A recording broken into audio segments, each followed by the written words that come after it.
some artists got together and created this humongous poster of a little girl who lost both of her parents to drone strikes. And what they did is they laid out this giant poster in a field in Afghanistan, or I'm sorry, in Pakistan.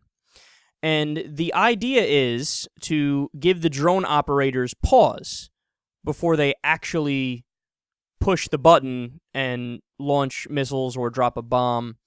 Because, of course, the drone strikes have these incredible adverse effects that we talk about on the show all the time.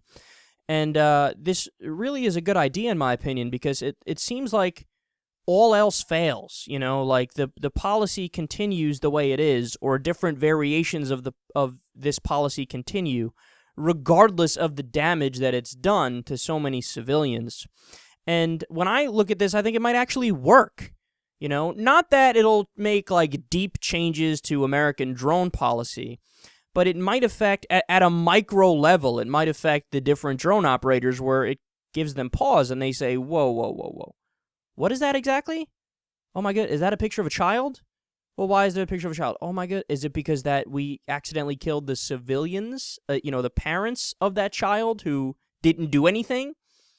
Because to humanize the situation is a step in the right direction, because when you're sitting in some air-conditioned studio looking at a screen, a fuzzy picture, and pressing buttons to blow shit up, you're disconnected to a certain degree, and a lot of people probably feel after a while that it's like a video game. You know, it got to the point, it's so ridiculous, they started giving out medals of honor to people operating drones.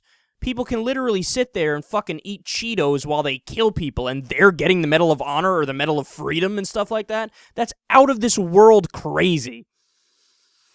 But there was even a teaser to an upcoming Vice documentary that I saw, I think it was last week, about this issue, where a former drone operator really started giving the dirty details as to how the system functions. And what we already know is damning, but he was talking about how, I didn't know what I was doing, and they kind of tried to indoctrinate you that, you know, oh, you're getting the right people, you're doing the right thing, but he knew deep down that oftentimes it's fuzzy targets, they're not sure if they have all the right intelligence, and they press the button anyway and kill people, so he got out of being a drone operator. But just to give you a few examples of what we already know about the drone program and why it's so, universally hated in progressive circles and in libertarian circles also, from the Washington Post, quote, in Yemen, Human Rights Watch investigated 6 selected airstrikes since 2009 and concluded that at least 57 of the 82 people killed were civilians, including a pregnant woman and 3 children who perished in a September 2012 attack.